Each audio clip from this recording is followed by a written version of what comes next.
आइए साथियों, आज का महत्वपूर्ण वीडियो शुरू करते हैं। आज का वीडियो है भारतीय संविधान के अनुच्छेद से संबंधित। ये अनुच्छेद सभी परीक्षाओं में जैसे बैंक, रेलवे, एसएससी, यूपीपीएससी सभी एग्जामों में अनुच्छेद से 2 या 3 प्रश्न जरूर आते हैं। तो आप इस अनुच्छेदों को ध्यान से देखिएगा और आवश्यकता पड़े तो इसको नोट कर लीजिएगा या इसका स्क्रीनशॉट ले लीजिएगा। तो आइए पहले प्रश्न से शुरू करते हैं। पहला प्रश्न है, भारतीय संविधान का अनुच्छेद 1 किससे संबंधित है? तो भारतीय संविधान का अनुच्छेद 1 भारत का नाम और राज्य क्षेत्र से संबंधित है। देखिए साथियों, संविधान के भाग 1 में शामिल पहला अनुच्छेद है जो संघ और उसके राज्य क्षेत्र से संबंधित सूचना देता है। इस अनुच्छेद में ही भारत के नाम का भी उल्लेख मिलता है, अनुच्छेद 1 में। आइए दूसरा प्रश्न देखते हैं। दूसरा है, अनुच्छेद 2 किस विषय से संबंधित है? देखिए, अनुच्छेद 2 नए राज्यों के प्रवेश से संबंधित है। अनुच्छेद 2 संसद को यह शक्ति देता है कि वह भारत संघ में नए राज्यों को शामिल कर सके या नए राज्यों की स्थापना कर सके जो भारत के क्षेत्र से बाहर है या जो पहले से भारत का हिस्सा नहीं है। अनुच्छेद 3 में क्या प्रावधान है? अनुच्छेद 3 में राज्यों के निर्माण और सीमाओं में परिवर्तन का उल्लेख किया गया है। देखिए, भारतीय संविधान का अनुच्छेद 3 संसद को नए राज्यों के गठन, मौजूदा राज्यों के क्षेत्रों, सीमाओं या नामों में परिवर्तन करने का अधिकार भी देता है। जैसे तेलंगाना का गठन, तेलंगाना नए राज्य का गठन, या उत्तराखंड का जो नाम बदलाव किया गया था, ये सब अनुच्छेद 3 के तहत ही किया गया था। अब आइए अगला महत्वपूर्ण अनुच्छेद देखते हैं। अनुच्छेद 12 किससे संबंधित है? अनुच्छेद 12 राज्य की परिभाषा से संबंधित है। देखिए, अनुच्छेद 12 मौलिक अधिकारों के संदर्भ में राज्य शब्द को परिभाषित करता है, जिसमें भारत सरकार, संसद, राज्य सरकारें, विधानमंडल और भारत के क्षेत्र में सभी स्थानीय या अन्य प्राधिकारी, नगर पालिकाएं, पंचायतें और अन्य सरकारी नियंत्रण वाली संस्थाएं शामिल हैं, ताकि यह बताया जा सके कि मौलिक अधिकारों का उल्लंघन करने के लिए किसे उत्तरदायी ठहराया जा सकता है। आइए अगला अनुच्छेद देखते हैं। अनुच्छेद 13 क्या बताता है? अनुच्छेद 13 मौलिक अधिकारों की सर्वोच्चता को बताता है। देखिए, भारतीय संविधान का अनुच्छेद 13 मुख्य रूप से मौलिक अधिकारों से असंगत या उनका उल्लंघन करने वाली विधियों को शून्य घोषित करने से संबंधित है। यह न्यायिक समीक्षा के सिद्धांत का आधार है, जिसके तहत अदालतें किसी भी कानून की वैधता की जांच कर सकती हैं और यदि वह मौलिक अधिकार के खिलाफ है तो उसे रद्द भी कर सकती है। आइए अगला, अनुच्छेद 14 क्या सुनिश्चित करता है? अनुच्छेद 14 कानून के समक्ष समानता को सुनिश्चित करता है। देखिए, अनुच्छेद 14 भारतीय संविधान के मौलिक अधिकारों से संबंधित है और यह विधि के समक्ष समानता तथा कानूनों के समान संरक्षण की गारंटी देता है।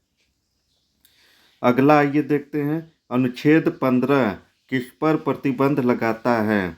देखिए, अनुच्छेद 15 ये कहता है कि धर्म, जाति, लिंग पर भेदभाव नहीं करना चाहिए।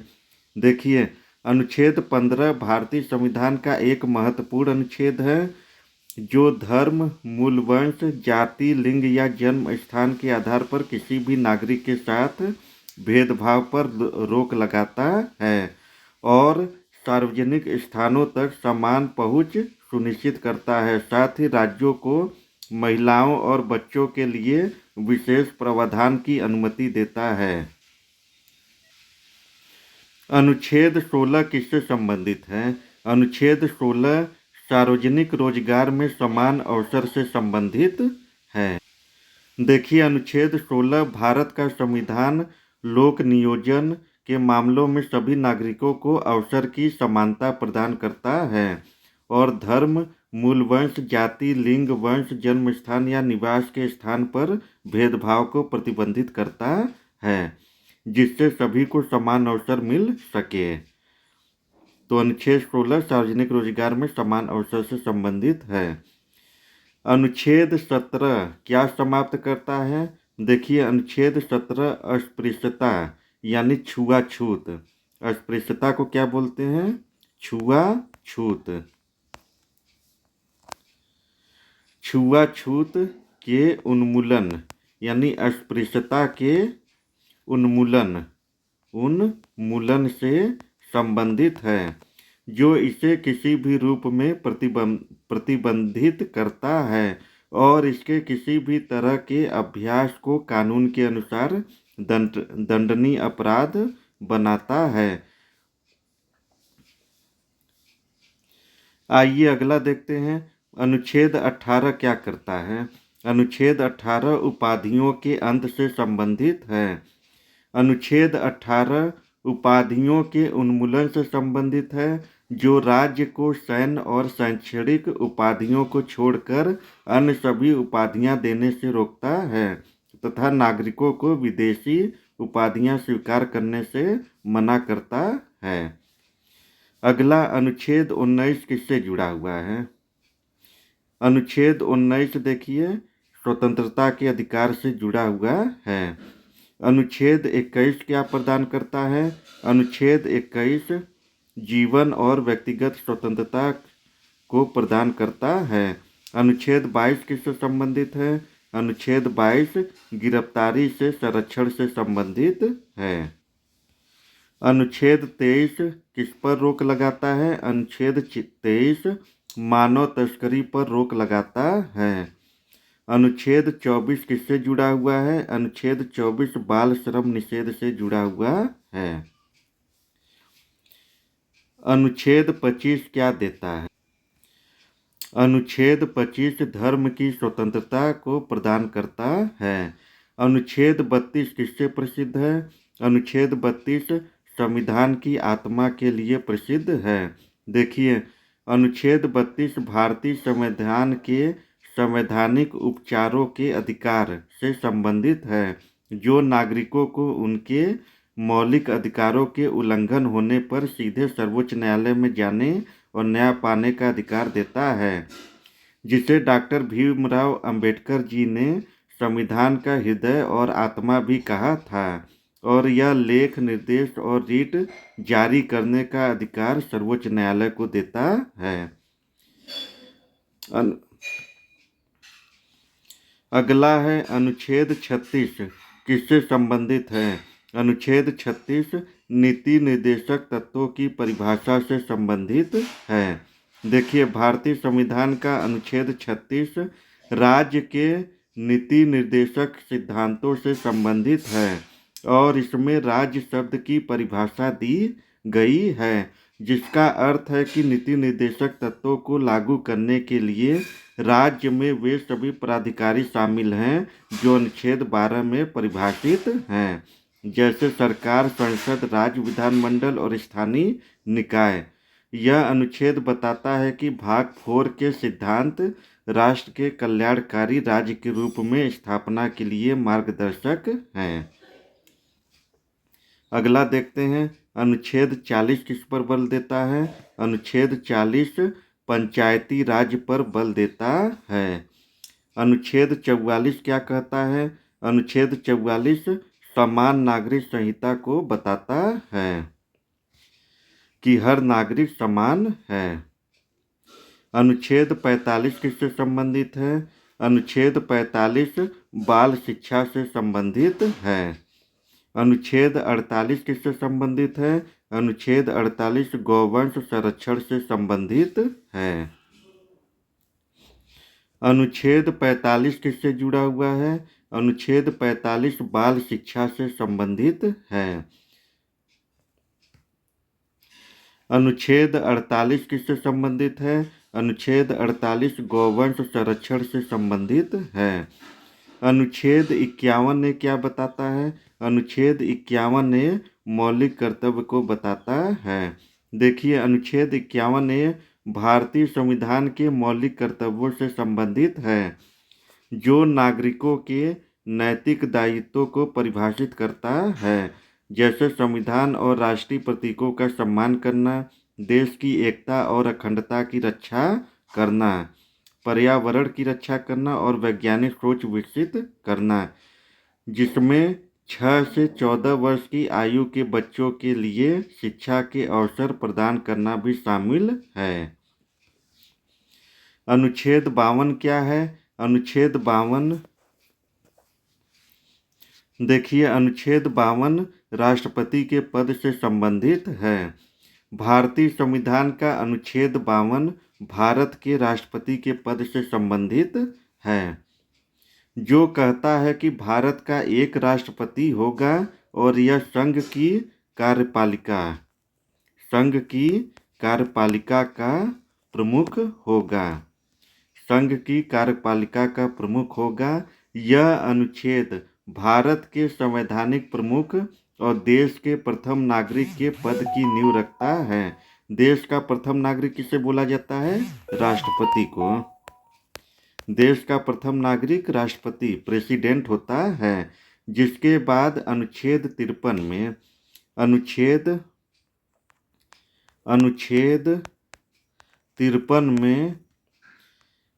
53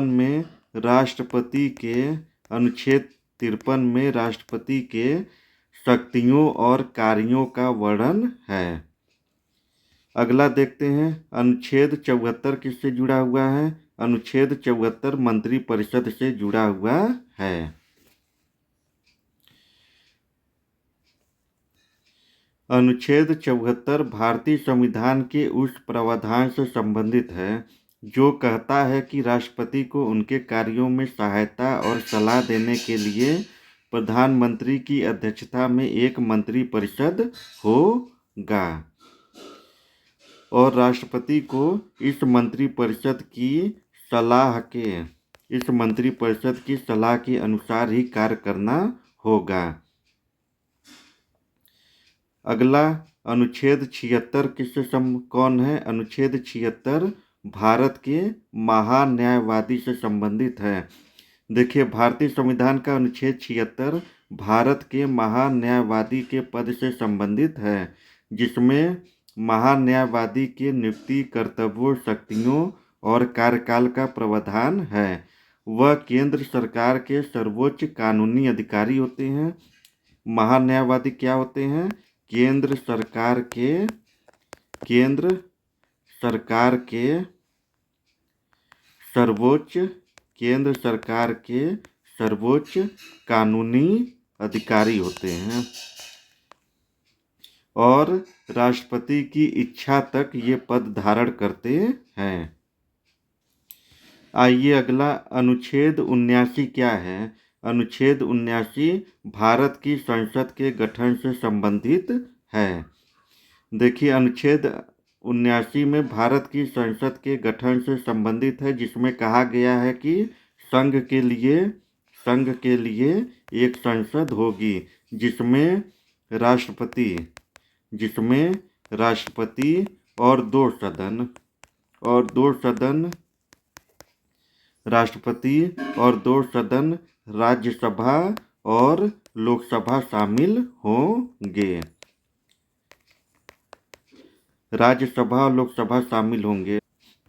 आइए अगला, अनुच्छेद 80 किससे संबंधित है?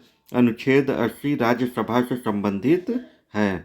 देखिए, भारतीय संविधान के अनुच्छेद 80 राज्यसभा की संरचना को निर्दिष्ट करता है। अनुच्छेद 80 के अनुसार राज्यसभा में शामिल होते हैं 12 सदस्यों को राष्ट्रपति द्वारा मनोनीत किया जाता है। इसको नोट कर लीजिएगा। अनुच्छेद 80 में राज्यसभा में 12 सदस्यों को, कितने? 12 सदस्यों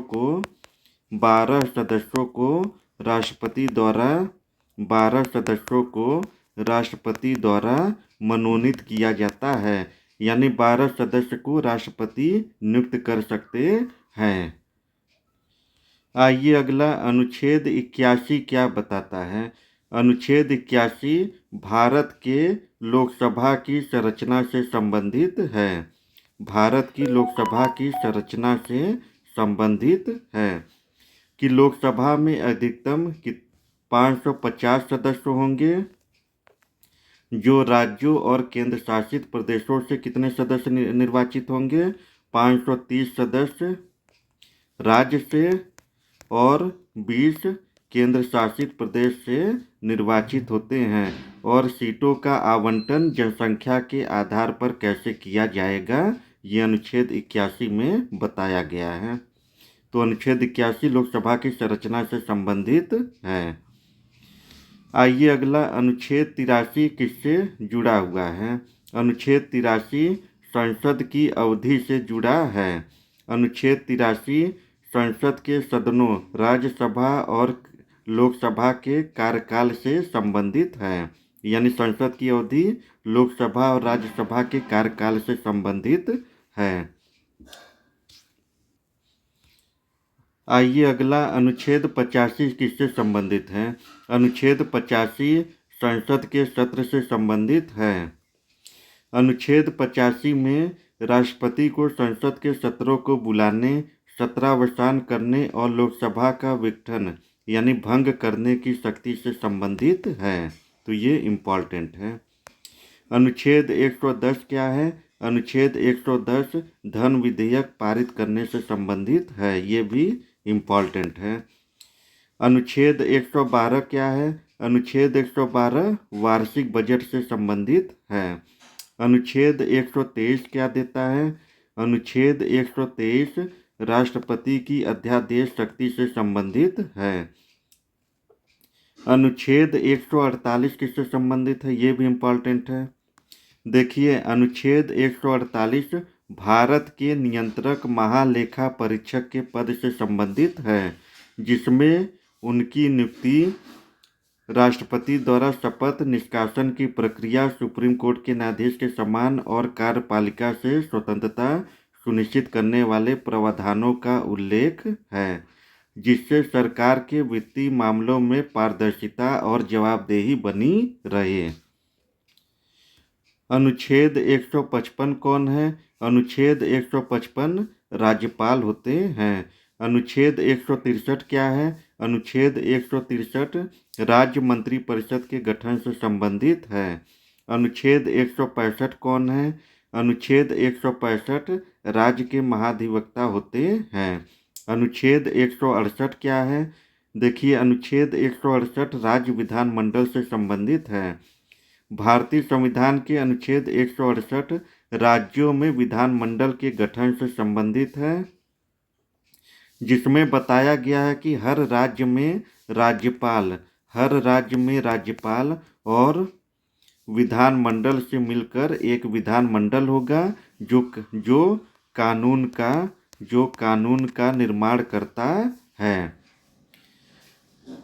और यह तय करेगा कि कुछ राज्यों में 2 सदन होंगे, विधान परिषद और विधानसभा, जबकि बाकी में केवल एक विधानसभा होगा। अनुच्छेद 169 किससे जुड़ा हुआ है। भारतीय संविधान का अनुच्छेद 169 विधान परिषद से संबंधित है। भारतीय संविधान के अनुच्छेद 169 में राज्यों में विधान परिषदों के गठन या उन्हें समाप्त करने यानी उनके उन्मूलन से संबंधित है। समाप्त करना को उन्मूलन भी बोलते हैं। आइए अगला देखते हैं अनुच्छेद 214 क्या है। अनुच्छेद 214 उच्च न्यायालय से संबंधित है। अनुच्छेद 226 किससे संबंधित है। अनुच्छेद 226 रीट जारी करने की शक्ति से संबंधित है। अगला अनुच्छेद 223 क्या है। अनुच्छेद 223 जिला न्यायाधीश की नियुक्ति से संबंधित है। अनुच्छेद 243 किससे जुड़ा हुआ है। अनुच्छेद 243 पंचायती राज से जुड़ा हुआ है। अनुच्छेद 262 किससे संबंधित है। अनुच्छेद 262 नदी जल विवाद से संबंधित है।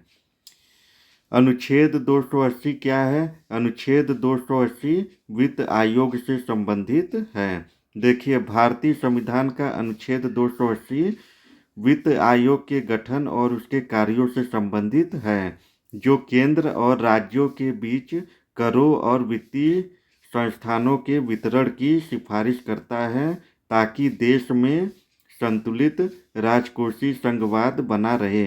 राष्ट्रपति हर 5 साल में या आवश्यक समझे जाने पर इस आयोग का गठन करते हैं।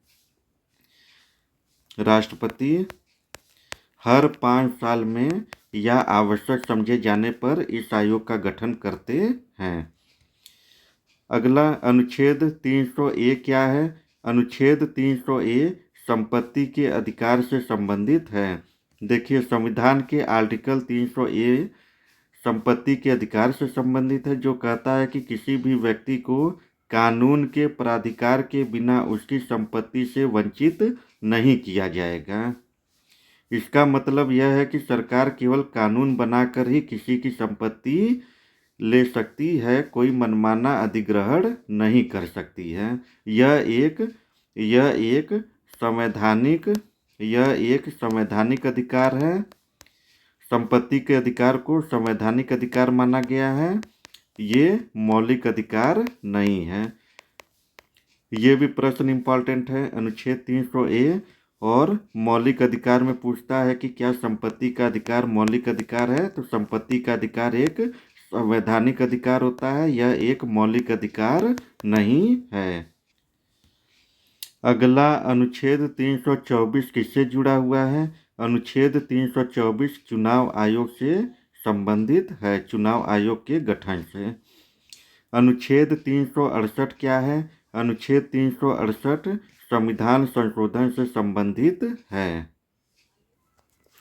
देखिए, अनुच्छेद 368 भारतीय संविधान के संशोधन की प्रक्रिया और संसद की शक्ति से संबंधित है, जो संविधान के प्रावधानों को बदलने, जोड़ने या हटाने का अधिकार संसद को देती है, और इसके लिए विशेष बहुमत व कुछ मामलों में राज्यों के अनुसमर्थन की आवश्यकता होती है। तो अनुच्छेद 368 भारत के संविधान को बदलने की प्रक्रिया को परिभाषित करता है। तो साथियों, आपने इसमें अनुच्छेद से संबंधित महत्वपूर्ण प्रश्नों को देखा। मुझे उम्मीद है कि आपने प्रश्नों को भली भांति नोट कर लिया होगा, और अनुच्छेद से सभी परीक्षाओं में 2-3 प्रश्न जरूर पूछे जाते हैं। तो आप इन प्रश्नों को ध्यान से पढ़ लीजिएगा। अगर आपको हमारा चैनल अच्छा लगता है तो मेरे चैनल को लाइक एंड सब्सक्राइब करें। धन्यवाद।